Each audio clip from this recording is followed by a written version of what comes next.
Hey, horror fans, before you step off the trail, smash that like button, subscribe to the channel, and drop a comment with your city and what time you're watching. This helps YouTube bring you more spine-tingling stories like these. Tonight, we're venturing deep into 8 true haunted forest horror stories, gathered from the darkest corners of Reddit. Hikers, campers, and curious wanderers share the chilling moments they'll never forget. Strange whispers between the trees, ghostly figures just beyond the firelight, and paths that seem to lead somewhere else entirely. From cursed woods to vanishing trails, these stories will make you think twice before your next nature escape. So, zip up your tent, stoke the fire, and don't stray too far, because some forests don't want you to leave. Story 1. The Eternal Whisper in Shadowbrook Woods. In the dim heart of Shadowbrook Woods, where ancient oaks twist like broken fingers toward a sky heavy with unseen eyes, lived a small town called Eldridge. Folks there spoke in low tones about the forest's secrets, passed down through generations like cursed heirlooms. It was said that, long ago, before maps marked the land, a falling star crashed into the woods, not burning out, but burrowing deep, awakening something older than time itself. This thing wasn't from our world, it came from the black voids between stars, a cosmic entity that hungered for minds and souls. The Gothic spires of forgotten stone altars, overgrown with ivy and moss, dotted the underbrush, remnants of rituals, by settlers who tried to appease it. But appeasement only fed its appetite. Young Clara Thorne, a girl of 17, with hair like raven feathers and eyes sharp as thorns, grew up on the edge of those woods. Her family home, a creaking Victorian manor with windows like empty sockets, overlooked the tree line. Clara's father, Elias, was a woodcutter, his face lined with scars from branches that seemed to lash out on their own. He warned her never to wander past the old iron fence, rusted and bent, as if clawed by giant hands. The whispers start soft, he'd say, his voice trembling, but they pull you in, show you truths that shatter the soul. One autumn evening in 1892, as leaves turned blood-red and fell like dying screams, Clara ignored the warnings. Her little brother, Timmy, had chased a stray cat into the woods and hadn't returned by dusk. The town searched with lanterns flickering like scared fireflies, but Clara slipped away alone, her lantern's glow cutting through fog that rolled in thick as cream. The air grew cold, unnaturally so, as if the forest breathed winter from its depths. Twigs snapped under her boots, echoing like laughter from hidden watchers. Deeper in, the trees thickened, their bark etched with strange symbol swirls and lines that pulsed faintly in the lantern light, like veins under skin. Clara called for Timmy, her voice swallowed by the silence. Then came the first whisper. It wasn't wind or leaves. It was a voice, soft and ancient, speaking words she couldn't quite grasp, like echoes from a dream. Come, see the truth beyond, it murmured, wrapping around her mind like silk threads. She pressed on, heart pounding, until she reached a clearing. In the center stood a massive oak, older than the hills, its trunk split open like a wound. Inside the split, glowing faintly blue, was a shard of that long-fallen star, a crystal pulsing with inner light, veined with darkness. Around it, stone altars crumbled under vines, carved with Gothic figures of hooded men bowing to the sky. Timmy sat there, cross-legged, staring into the crystal, his eyes wide and empty. "Timmy," Clara cried, rushing forward. But as she neared, the whispers grew louder, filling her head with visions. She saw vast spaces between stars, where beings of shadow and light twisted in eternal dance, indifferent to human lives. These cosmic horrors had seeded Earth eons ago, waiting in places like this forest to awaken and consume. The Gothic tales of ghosts and witches were mere masks for this truth the entity fed on fear, turning it into power. Timmy turned, but it wasn't him anymore. His mouth moved, but the voice was the whispers. "Join us, Clara. See the stars' secrets." She felt a pull, a Gothic dread settling in her bones like rot in wood. Memories flooded her, not hers, but of others who'd come before. A settler in 1700s robes, sacrificing his kin on those altars to quiet the voices. A Victorian explorer, mad with cosmic knowledge, carving symbols to contain the entity, but only spreading it. Clara fought back, grabbing Timmy's hand. It was ice cold as she pulled him away. The crystal flared, and shadows detached from trees, tendril-like forms slithering toward them. They whispered promises of power, of knowing the universe's dark heart. But Clara saw the lie. It was endless void, erasing all that made her human. They ran, branches whipping like angry spirits. The forest seemed to shift, paths twisting into mazes. Gothic ruins appeared, and vanished crumbling towers where bats fluttered like lost souls. The cosmic entity pursued, its presence a weight on her mind, showing flashes of galaxies collapsing. Stars dying in screams, only the mad could hear. At the edge, Clara stumbled through the iron fence, Timmy in tow. The whispers faded, but not gone. Back home, Timmy spoke little, his eyes holding stars' reflections. Clara boarded up windows facing the woods, but nights brought dreams of the crystal calling. Years passed. Eldridge shrank as folks left, whispering of curses. Clara, now old, sat by her fire, telling the tale to warn others. But some nights, she heard the call again, tempting her back. The forest waited, its cosmic heart beating slow, Gothic shadows hiding horrors that watched from beyond. Story number 2, The Void's Grasp in Ravenmoor Forest. In the heart of Ravenmoor Forest, where ancient pines stabbed the sky like jagged teeth, and mist hung low like a shroud over a fresh grave. The air carried secrets too heavy for most souls to bear. The forest, nestled in a forgotten corner of 1920s England, was a place where light seemed to drown, swallowed by shadows that moved when no wind stirred. Locals in the nearby village of Haverford whispered tales of a Gothic curse, born from the crumbled stones of a castle that once stood proud but now lay in ruins, its spires broken like the dreams of those who built it. They spoke of a lord from the 1600s, Alaric Vane, who sought immortality by calling down a power from the stars. Instead of eternal life, he tore open a rift to a cosmic void, a place of endless hunger, where light and hope were devoured by something ancient and alive.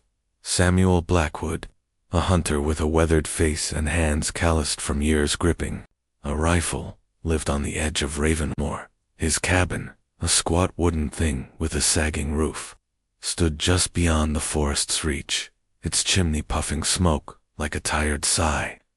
Samuel was a practical man, scoffing at village gossip about curses and ghosts. He'd hunted deer and foxes through those woods for years, never seeing more than shadows cast by moonlight. But even he felt the forest's weight, sometimes a prickle on his neck, like unseen eyes watching from the dark. On a bitter winter night in 1923, with snow falling thick as ash and the wind howling like a mourner, Samuel set out to track a deer. He'd seen its tracks near his cabin, deep and fresh, leading into Ravenmoor's depths. His breath puffed white in the cold, his lantern casting a feeble glow that barely cut through the fog. The forest was quiet, too quiet, the kind of silence that presses against your ears until they ache. His boots crunched snow, the sound sharp and lonely, as he followed the tracks deeper than he'd ever gone before. The trees grew denser, their branches weaving a ceiling that blocked the stars. Samuel's lantern flickered, its flame trembling, as if scared. The deer's tracks twisted, doubling back, then splitting into paths that made no sense, like the animal had gone mad. He cursed under his breath, his fingers tightening on his rifle. Then he saw it, a glade, sunken low, like a bowl carved from the earth, its edges ringed with pines that leaned inward, as if guarding a secret. In the center stood a Gothic archway, its black stone, cracked but standing tall, carved with stars and faces frozen in screams. Moss clung to it like a disease, and the air around it hummed, a low vibration that rattled Samuel's teeth.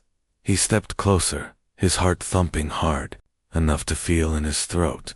The deer lay at the archway's base, its body crumpled, eyes wide and black as oil, reflecting nothing. Samuel knelt, touching its flank. It was cold, not from the snow, but something deeper, like life had been sucked out. As his fingers brushed the fur, a jolt hit him, not pain, but a flood of images, sharp and wrong. He saw vast spaces between, stars where shapes moved, formless, massive, twisting like smoke, but heavy with intent.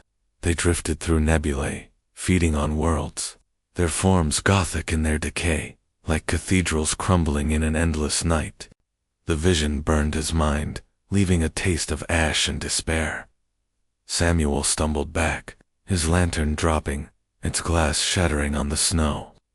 The hum grew louder, a chorus of whispers that weren't words but feelings, emptiness, vast and cold, pulling at his soul. Stay.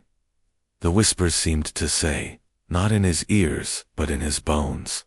Become part of the endless.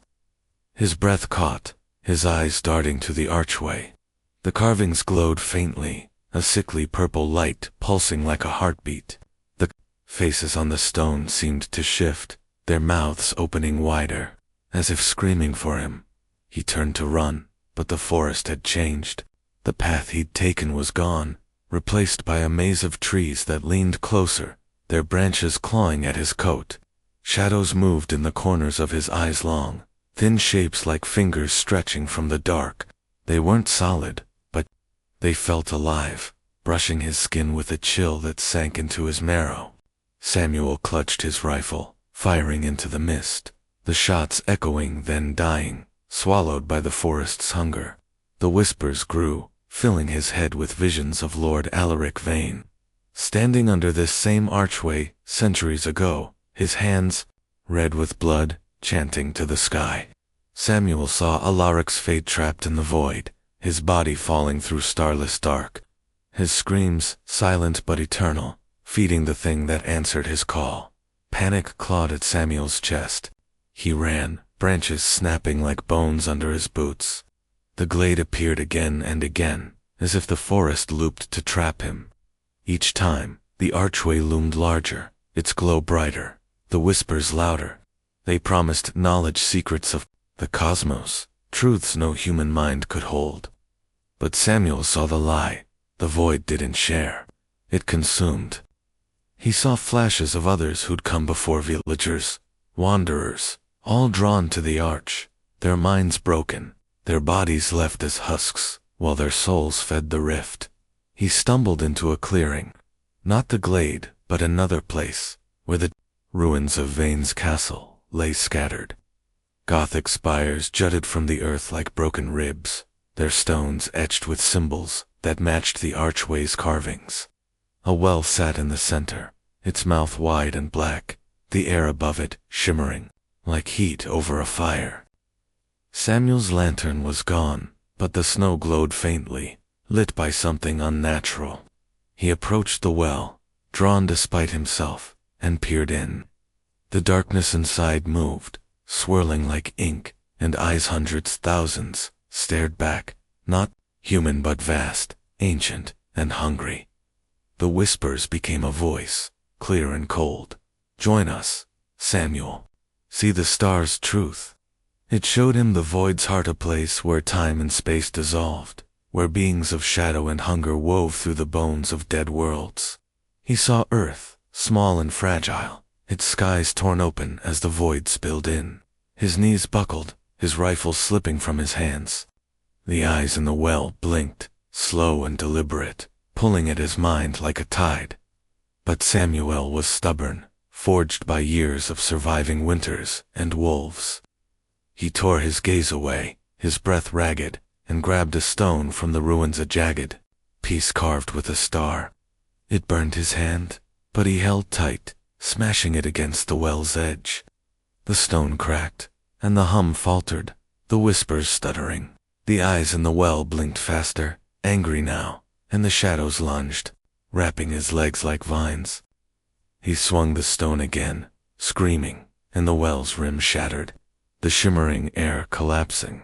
The forest roared a sound like a storm, breaking, and the shadows retreated, slinking back to the trees.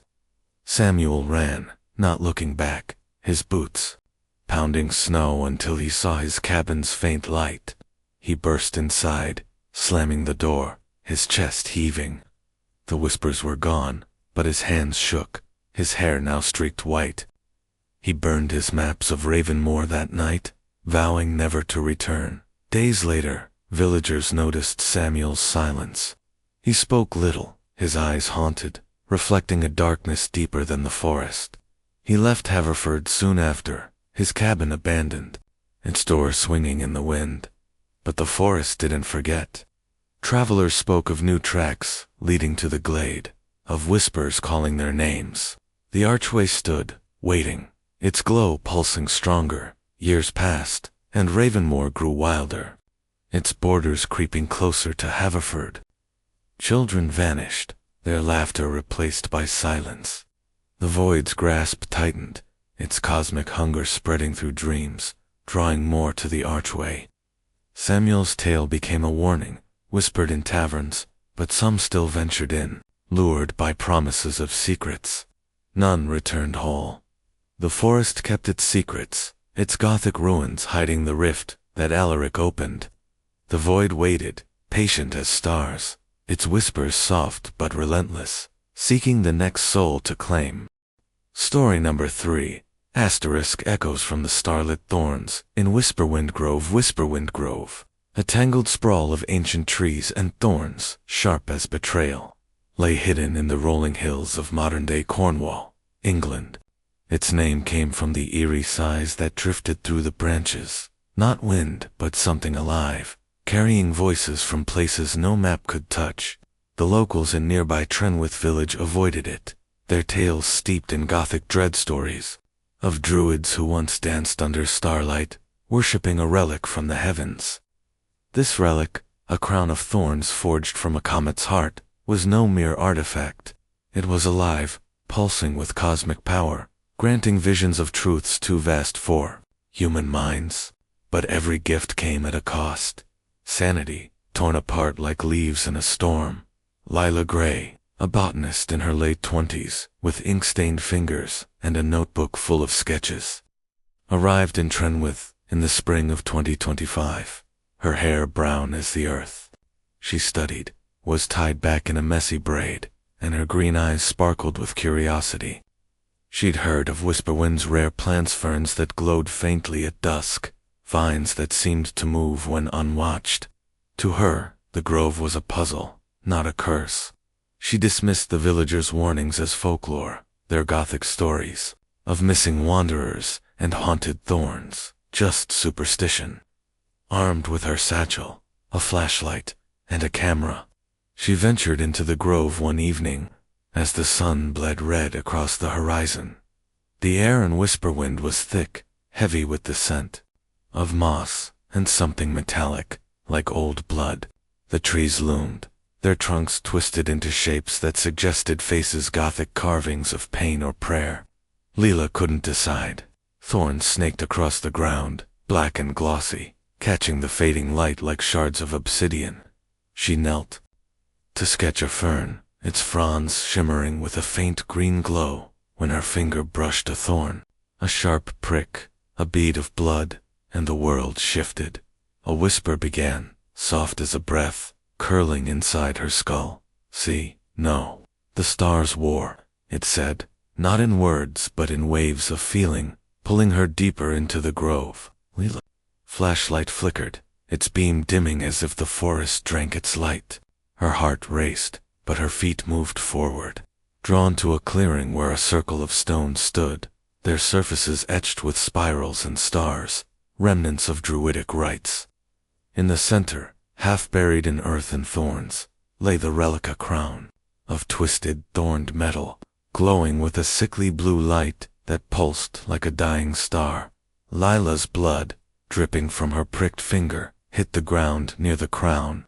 The thorns twitched, slithering toward the drop like hungry worms. The whispers grew louder, a chorus of voices chanting in a language older than humanity. Visions flooded her mind, sharp and overwhelming. She saw a cosmic battlefield, vast beyond comprehension, where thorned entities neither plant nor beast, in a war that spanned galaxies. These beings, born from the comet's core, pierced planets, draining their life to fuel their endless hunger. The crown was their seed, planted in Whisperwind eons ago, waiting for blood to awaken it. Lila stumbled, her notebook falling, pages scattering. The thorns moved, encircling her, their tips glistening with something wet and dark. The visions showed more, druids in hooded robes, their hands stained red, offering sacrifices to the crown to quiet its call. But it never slept. It fed on their fear, growing stronger, its thorns spreading through the grove like veins. Lila saw Trenwith's past villagers vanishing, their screams muffled by the grove's whispers, their bones woven into the roots. The crown pulsed, its light flaring, and Lila felt it tug at her mind. "Join us," the whispers urged, promising knowledge of the star's secrets. She saw herself crowned, her eyes glowing blue, her body a vessel for the cosmic thorns. But the visions also showed the cost, her memories dissolving, her soul shredded, her body a puppet for the entity's will. Gothic horror mixed with cosmic dread. She saw the druids' fate, their minds broken, wandering the grove as husks, thorns sprouting from their skin. Lila fought the pull, clawing at her thoughts to stay herself. She grabbed a stone from the circle, its surface cold and slick, and smashed it against the crown. The relic screamed a sound like glass shattering in her mind, and the thorns lashed out, slicing her arms, her legs. Blood dripped, and the ground drank it, the whispers laughing. "You cannot stop the stars," they said. Lila swung again, cracking the crown's edge. The light flickered, the thorns stilled, and the visions weakened. She ran, thorns snagging her clothes, tearing her skin. The grove seemed to twist, paths looping, trees leaning closer, their branches like Gothic arches trapping her. The whispers followed, softer now but relentless, promising eternal truths if she'd only return. Lila's flashlight died, but the fern's glow guided her, their light pulsing in time with her heartbeat. She stumbled through a final thicket, emerging on the grove's edge, her breath ragged, her body bleeding. Back in Trenwith, Lila bandaged her wounds, her hands shaking as she burned her sketches. The villagers saw her scars, their eyes wide with fear, but none spoke. She left the next day, her notebook abandoned, its pages claimed by the grove.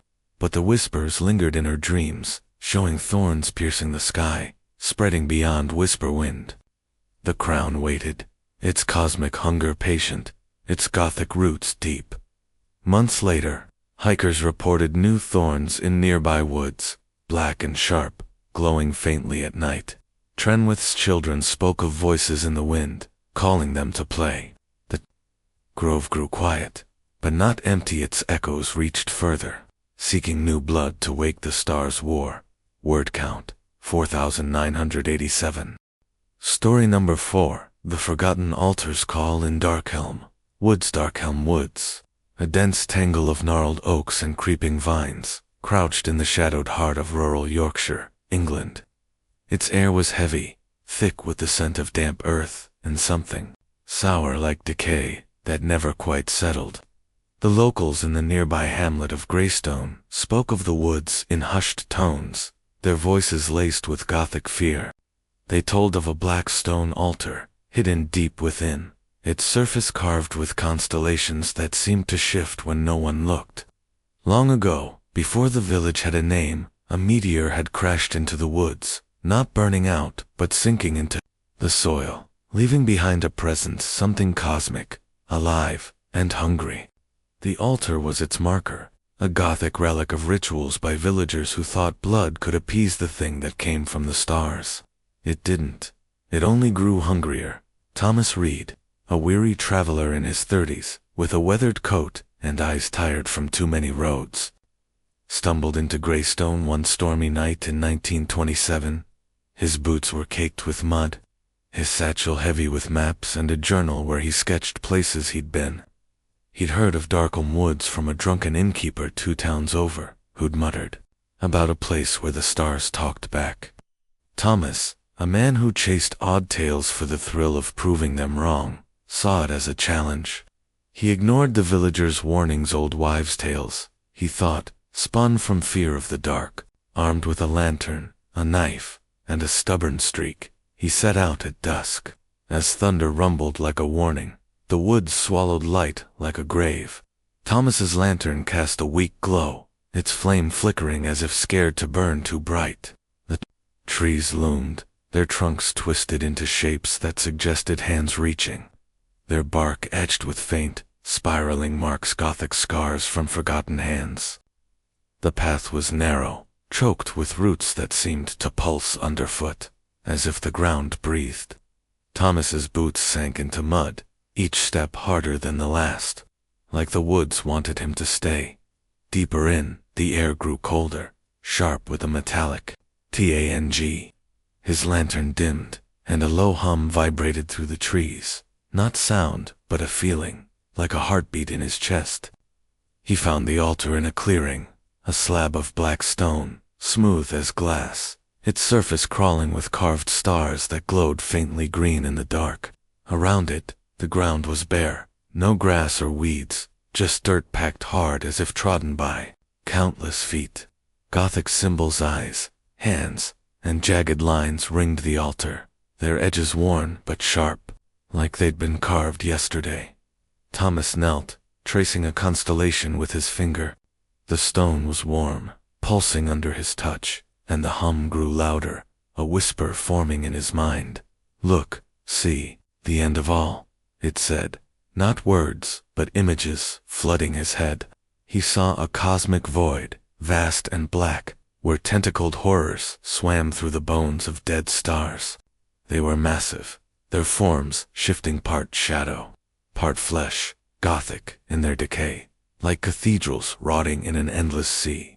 They fed on worlds, their hunger a force that crushed light and time.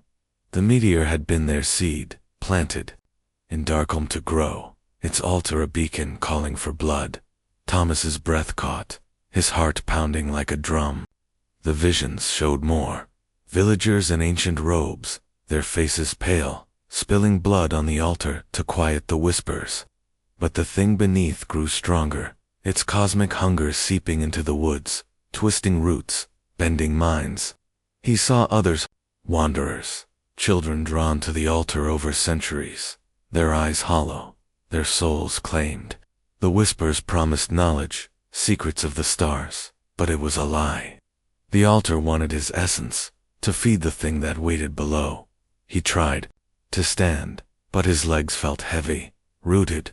Shadows moved at the clearing's edge, long, thin shapes like fingers stretching from the trees, their tips glistening as if wet. They slithered closer, brushing his boots, cold as ice. The whispers grew, a chorus now, chanting in a language that burned his thoughts. "Join us, Thomas. Be eternal." He saw himself, not alive, but not dead, wandering the woods, his body a husk, his mind trapped in the void, screaming with the others who'd touched the altar. Thomas fought, gripping his knife. He slashed at the shadows, their forms dissolving, then reforming, laughing in his head.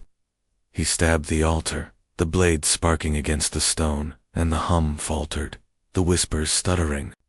The visions flashed, faster planets crumbling, stars winking out, the cosmic horrors turning their countless eyes toward Earth. He hacked again, carving a gash in the stone. Green light spilled out, thick like blood, and the ground shook, roots bursting from the earth, wrapping his ankles. He screamed, pulling free, his knife lost in the dirt. The shadows lunged, their touch burning his skin, but he ran, crashing through thorns that tore his coat. The woods twisted, paths looping, trees leaning closer, their branches like Gothic arches caging him. The whispers followed, softer but sharp, promising truths he'd never unsee. His lantern shattered, but the altar's glow lit the way, mocking him. He stumbled over ruined, scrumbled walls, their stones etched with the same stars, remnants of a village that tried to cage the thing below. Hours blurred into moments, the storm's thunder mixing with the hum. Thomas burst from the woods, collapsing on Greystone's edge, his breath ragged, his hands bleeding. The whispers faded, but not gone, lingering like a bruise in his mind. He staggered to the inn, his hair streaked gray, his eyes wild. The villagers saw and said nothing, their silence heavy with knowing. Thomas left at dawn, burning his maps, his journal half filled with frantic sketches of stars and eyes. He spoke of Darkholm to no one, but the visions haunted him, of the void, of tentacles coiling through galaxies. Greystone shrank over years, its people moving away, the woods creeping closer. Hikers vanished, their tracks leading to the altar, its glow brighter now, the hum louder. The altar waited, its cosmic call patient, its Gothic scars whispering of the end. Thomas's tale spread, a warning in hushed voices, but some still went, drawn by the stars' false promises, their fates swallowed by Darkholm's hunger. Story number 5, Shadows of the Cosmic Veil in Blood Oak Forest. A sprawling labyrinth of twisted trees in the heart of northern Wales was a place where daylight seemed to surrender, its rays snuffed out by a canopy thick as a coffin lid. The trees, named for their sap that ran red as blood, stood like sentinels over a secret older than the hills. Locals in the village of Carwin whispered of Gothic manors, long crumbled, their stones scattered among roots, remnants of lords who held grand parties that ended in screams. They spoke of a veil, a shimmering tear in the air, hidden deep in the forest, where a cosmic force from beyond the stars had slipped through centuries ago. It wasn't a ghost or a spirit, but something vast, formless, and hungry, watching from a place where light was a myth. Emma Vance, a bold photographer in her early 30s, with a camera slung around her neck and a knack for chasing forgotten places, arrived in Carwin in the autumn of 2024.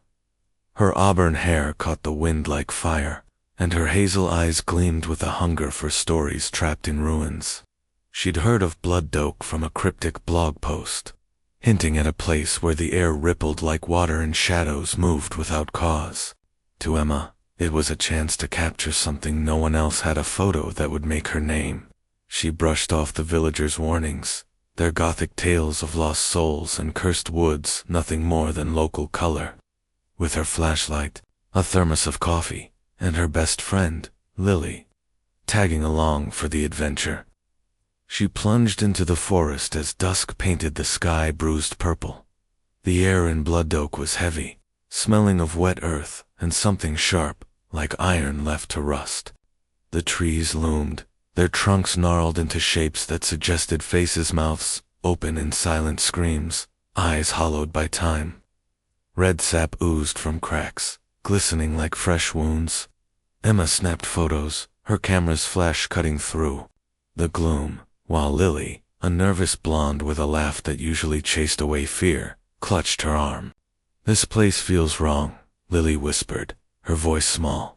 Emma laughed it off, but her skin prickled, as if the forest watched. They found the ruins, an hour in a Gothic manor's skeleton.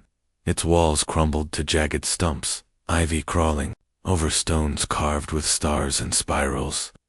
The air hummed, a low vibration that buzzed in their teeth.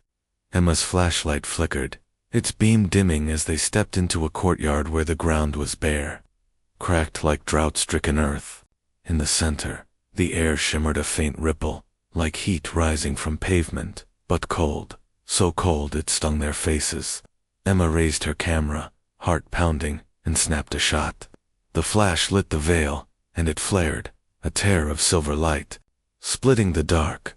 a whisper began, not in their ears but inside their skulls, soft and sharp, like a blade on silk. "Look, cross, be ours," it said, pulling at their minds. Emma's camera slipped from her hands, the lens cracking on the ground. Visions flooded her beyond the veil. A cosmic abyss stretched, endless and black, where formless horrors drifted, their bodies woven from shadow and hunger. They were vast, Gothic in their decay, like cathedrals of flesh crumbling in a starless void. They fed on thoughts, emotions, lives, their tendrils coiling through worlds, draining them dry. The veil was their doorway, opened long ago by a lord's ritual, his blood-soaked chants, tearing reality to let them in. Lily gasped, her eyes wide, staring through the veil. "Emma, they're coming," she choked, her voice not her own. Shadows moved beyond the shimmer-long fluid shapes, their edges fraying like smoke. They reached through, tendrils brushing Lily's arm, and she screamed, her body jerking as if pulled by strings. Emma grabbed her, yanking her back, but the veil pulsed, and a shadow crossed a formless thing, tall and thin, its eyes countless and glowing like dying stars. It wore Lily's face, but twisted, her smile a slash of hunger. Emma's heart hammered. She dragged Lily away, the shadow following, its steps silent but heavy, bending the air. The whispers grew, showing visions of the manor's past lords and ladies dancing, their laughter turning to shrieks as the veil opened, shadows pouring through, possessing them. Bodies danced on, eyes empty, mouths chanting praises to the cosmic horrors. The forest had drunk their blood, the red sap their last gift to the thing beyond. Lily stumbled, her movements wrong, her head twitching. "It's inside me," she whispered, her voice layered with another's. Emma's flashlight died, but the veil's light cast a sickly glow, revealing more shadows, crossing dozens, hundreds, wearing faces of the lost. They moved like puppets, their limbs jerking, their eyes locked on Emma.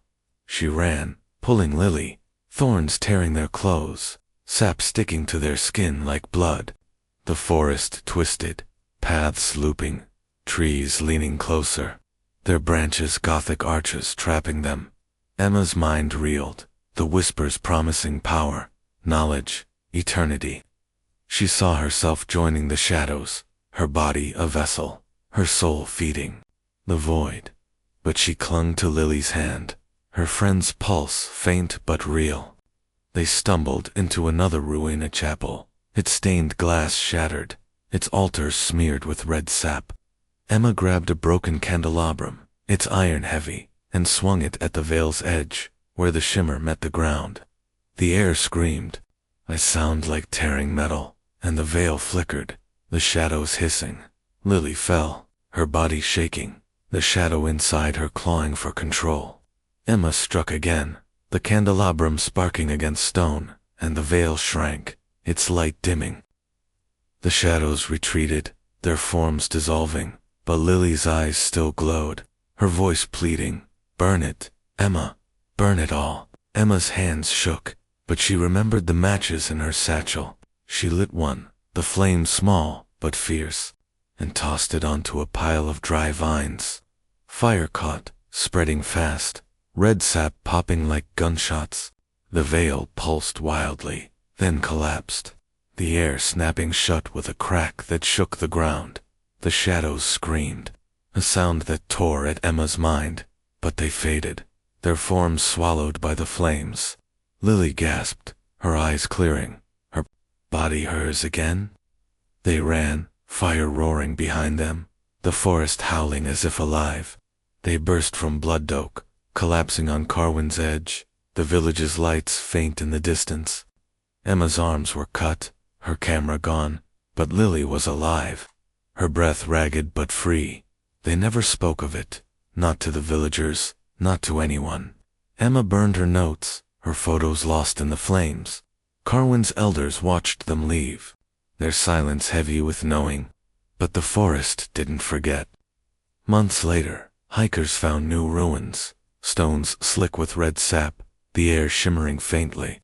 The veil was gone, but its shadows lingered, waiting for another tear to cross through. Emma dreamed of eyes in the dark, of Lily's face twisted by hunger. Blood Oak grew quieter, but not empty, its cosmic hunger patient, its Gothic ruins whispering of the next to come. Story number 6, The Lurking Abyss in Thornridge Thicket. A gnarled sprawl of brambles and crooked trees in the forgotten reaches of rural Scotland was a place where the sun seemed to falter, its light choked by a canopy of thorns that clawed at the sky. The air was thick with the scent of rot and wet stone, and the ground, soft with moss, swallowed footsteps like secrets. Locals in the nearby hamlet of Dunmore whispered of a pit deep within the thicket, a black maw left by a meteor that fell centuries ago, before clans carved their names into the hills. This wasn't just a crater, it was an abyss, alive with a cosmic hunger that pulsed beneath the earth.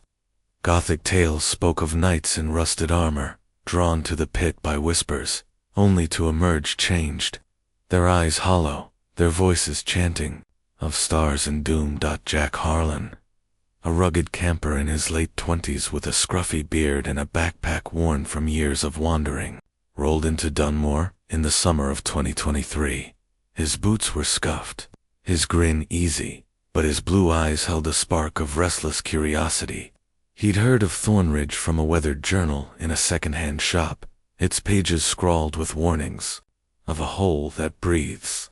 Jack, who chased thrills like others chased dreams, saw it as a story to tell around a campfire. The villagers' warnings, Gothic mutterings of lost souls and cursed groundily, made him laugh. With a tent, a flashlight, and a flask of whiskey, he trekked into the thicket as dusk bled orange across the horizon. The forest was a maze, its thorns sharp as knives, snagging Jack's jacket like greedy fingers. Trees leaned close, their bark etched with faint, spiraling marks, old runes, maybe, or something older. Their edges glowing faintly green in the fading light. The air grew heavy, cold, despite the summer heat, and a low hum vibrated through the ground, not sound but a feeling, like a pulse in his bones. Jack's flashlight cut through the gloom, but its beam seemed weak, as if the thicket drank its light. He pushed deeper, brushing off the prickle on his neck, the sense of eyes watching from the dark. He found the pit after hours of wandering, in a clearing where the ground dipped low, ringed by thorns that twisted like Gothic spires. The abyss was vast, its edges jagged, the darkness within so deep it seemed to swallow the world.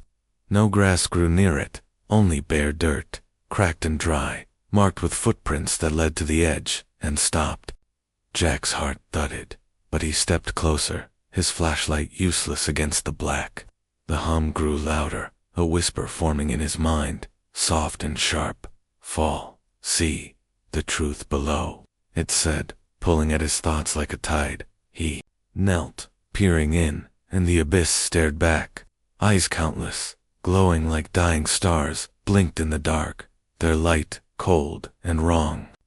Visions hit him, fast and brutal, a cosmic void, endless and alive, where horrors swam, their bodies woven from shadow and hunger.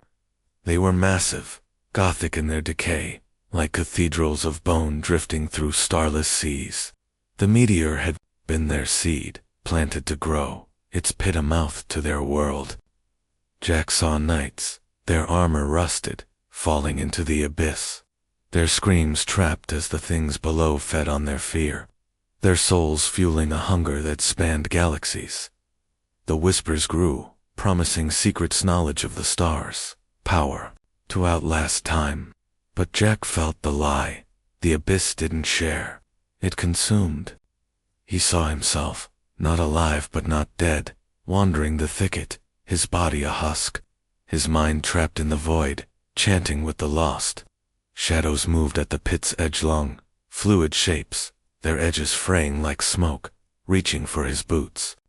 He stumbled back, his flashlight dropping, its glass shattering on the ground.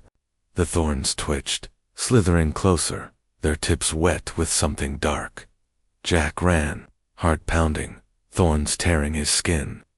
The thicket seemed to shift, paths looping, trees leaning closer, their branches Gothic arches caging him. The whispers followed, louder now, showing visions of worlds crumbling, stars winking out, the horrors turning their eyes toward earth. He tripped over roots, landing hard near a crumbled shrinestones, carved with stars and hands, their edges worn but sharp, remnants of a clan that tried to seal the pit. The shadows lunged, their touch cold as death, wrapping his legs like vines.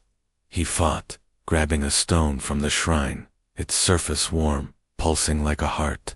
He smashed it against the pit's edge, the impact jarring his arms. The hum faltered, the whispers stuttering, and the eyes in the abyss blinked faster, angry. Jack struck again, the stone cracking, and a piece of the pit's rim broke away, falling into the dark. The shadows screamed a sound like wind tearing through a ruined church and retreated, slinking back to the pit. Jack scrambled to his feet, running blind, the thicket's thorns slicing his hands, his face, hours blurred, the hum fading but never gone. He burst from the thicket, collapsing on Dunmore's edge, his breath ragged, his body bleeding. The villagers found him at dawn, his hair streaked white, his eyes wild, with something they didn't ask about. Jack burned his journal, its pages half filled with frantic sketches of eyes and thorns. He left Dunmore that day, speaking to no one. But the visions clung, flashes of the abyss, of horrors waiting to climb. Thornridge grew quieter, but not empty. Hikers found new footprints near the pit, leading in but never out. The whispers spread, faint but persistent, calling others to the abyss. Jack's tale became a warning, whispered in Dunmore's pub, but some went anyway. Drawn by the promise of truths they couldn't resist, the pit waited, its cosmic hunger, patient, its Gothic scars pulsing with the call of the stars. Story number 7, Whispers from Beyond in Elderthorn Woods. Selderthorn Woods, a sprawling maze of ancient yews and tangled vines in the misty lowlands of northern England, was a place where silence felt alive, heavy with secrets older than the stones. The trees, their bark rough and etched with faint, spiraling runes, stood like Gothic sentinels, guarding a mystery that made the air hum with unease. Locals in the village of Bright Hollow spoke in low voices of hermits who once lived in the woods, building crude huts to listen to whispers not of this world. These whispers, they said, came from a cosmic signal, a voice from the stars that fell, with a meteor centuries ago, embedding itself in the earth. It wasn't a ghost or a spirit, it was something vast, cold, and hungry, speaking in tones that broke minds and bent wills. Sarah Klein, a wiry radio enthusiast in her mid-20s, with short black hair and eyes sharp as the tools in her satchel, arrived in Bright Hollow in the winter of 2024. She carried a battered receiver, its dials worn from years of chasing strange signals across forgotten places. Her obsession was born from a childhood spent under crackling radios, decoding messages from the static. She'd found a forum post about Elderthorn, claiming the woods hid a signal not from Earth, strong enough to drown out all others. To Sarah, it was a challenge, a chance to hear the universe itself. The villagers' Gothic warnings, dailies of hermits gone mad, chanting of invasions from the sky only fueled her curiosity. With her receiver, a flashlight, and a notebook, she slipped into the woods as snow fell soft and silent, cloaking the world in white. The thicket was dense, branches clawing at her coat like fingers. The air smelled of frost and something metallic, sharp as a blade. Sarah's boots crunched on frozen moss, the sound swallowed by a stillness that pressed against her ears. Her flashlight's beam flickered, weak against the dark, as if the woods resented its intrusion. The trees loomed, their runes glowing faintly, a sickly blue that pulsed like a heartbeat. Sarah's receiver crackled, static spiking into bursts of noise, high, low, then a hum that vibrated in her chest. She adjusted the dials, her fingers steady, despite the cold, and the hum sharpened into a whisper. Not words, but a feeling, cold and vast, like staring into a starless sky. She pushed deeper, following the signal's strength, her receiver's needle twitching wildly. The woods seemed to shift, paths twisting, trees leaning closer, their branches forming Gothic arches that trapped the snow above. After hours, she found a clearing, small and sunken, ringed by stones etched with stars and jagged lines, remnants of hermits' shrines. In the center stood a single slab, black and smooth, its surface shimmering with faint, blue-green light. The receiver screamed, static erupting into a voice not human, but a chorus, layered and cold. "Here, no, we come," it whispered, curling inside her skull, pulling at her thoughts. Sarah knelt, her hands shaking as she set the receiver down. The slab pulsed, and her mind flooded with visions, a cosmic expanse, endless and black, where entities drifted, their forms woven from shadow and intent. They were massive, Gothic in their decay, like spires of bone floating through nebulae. They spoke in signals, not words, sending warnings of their approach. Their hunger aimed at worlds like Earth. The meteor had been their beacon, planted to broadcast, its slab a receiver for their call. Sarah saw hermits, their eyes wild, scribbling runes to hold the signal, only to lose their minds, their voices joining the chorus. The whispers grew, promising knowledge secrets of the cosmos, truths beyond time. But Sarah felt the cost, her thoughts fraying, her memories slipping like sand. She saw herself, not alive, but not free, chanting with the hermits, her body a tool for the signal's spread. Shadows moved at the clearing's edge, thin, fluid shapes, their edges fraying like smoke, their eyes glowing blue. They reached for her, their touch cold as frost, and the receiver's static spiked, drowning her ears. Sarah fought, gripping her notebook, her pen scratching frantic notes, frequencies, runes, anything to anchor her. The visions showed more, bright hollows past, villagers vanishing into the woods. Their minds claimed by the signal, their bodies left as husks, runes carved into their skin. The entities didn't cross, not yet, they whispered, preparing, waiting for the signal to grow strong enough to tear the sky. Sarah's receiver sparked, its dials glowing hot, and the slab flared, its light searing her eyes. She stumbled back, the shadows lunging, their touch burning her skin. Her flashlight died, but the slab's glow lit the clearing, casting Gothic shadows that danced like mourners. Sarah grabbed a stone from the shrine, its surface warm, pulsing, and smashed it against the slab. The impact jarred her arms, the hum stuttering, the whispers fracturing. The visions flickered, planets crumbling, stars dying, the entities turning their countless eyes toward her. She struck again, the slab cracking, its light dimming. The shadows screamed, a sound like glass shattering in her mind, and retreated, slinking into the trees. Sarah's breath was ragged, her hands bleeding. She smashed the receiver next, its metal crumpling, the static dying. The slab went dark, the hum gone, the clearing silent, but for the snow's soft fall. She ran, thorns tearing her coat, the woods twisting to keep her. Paths looped, trees leaned closer, but the rune's glow faded, guiding her out. She burst from elder thorn, collapsing on bright Hallow's edge. Her notebook clutched tight, its pages smeared with blood and ink. The villagers found her at dawn, her hair dusted with snow, her eyes haunted.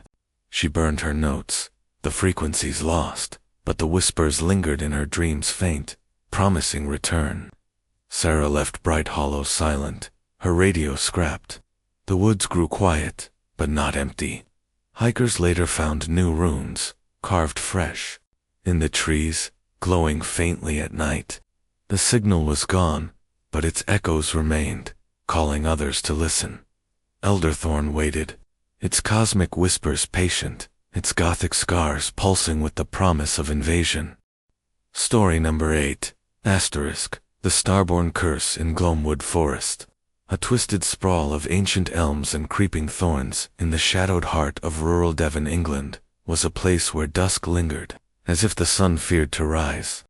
The air was thick with the scent of damp leaves, and something sour, like grief soaked into the earth. Locals in the village of Ashmore whispered of a tree at the forest's core, its bark glowing faintly silver, its roots drinking dreams. They called it the Starborn Tree, born from a seed that fell with a meteor centuries ago, before churches dotted the hills. This wasn't just a tree, it was a conduit, a cosmic relic, pulsing with a hunger from beyond the stars. Gothic tales spoke of wanderers who touched it, their eyes turned to starlight, their minds lost to visions of doom. Mark Ellis, a lanky artist in his early 30s, with paint-stained hands and a sketchbook full of half-finished landscapes, arrived in Ashmore in the fall of 2024. His dark hair fell over eyes that burned with a need to capture the world's hidden beauty. He'd read of Gloamwood in an old book, its pages yellowed, describing a tree that shone like the heavens. To Mark, it was a muse, a chance to sketch something no one else had. The villagers' warnings, Gothic stories of cursed wanderers, and haunted woods only made him smile. With his pencils, a flashlight, and a thermos of tea, he ventured into the forest as twilight bled purple across the sky. The thicket was a maze, its thorns sharp as whispers, snagging Mark's coat like eager hands. The trees loomed, their trunks carved with faint, spiraling marks, runes or scars, glowing dimly silver in the dark. The air grew cold, sharp with a metallic Thames, and a low hum vibrated through the ground. Not sound, but a feeling, like a pulse in his veins.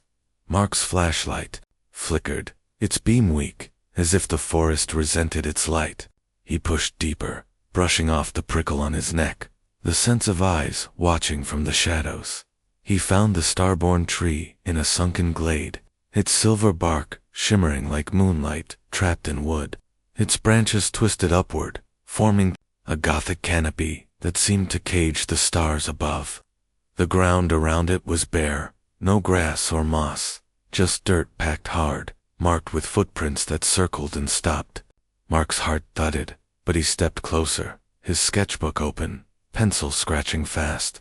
The tree pulsed, its glow brightening, and a whisper began, soft and sharp, curling inside his skull.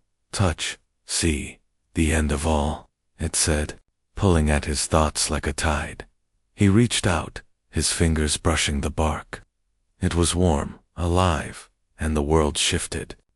Visions flooded his mind, sharp and brutal, a cosmic void, vast and black, where horrors drifted, their forms woven from shadow and hunger.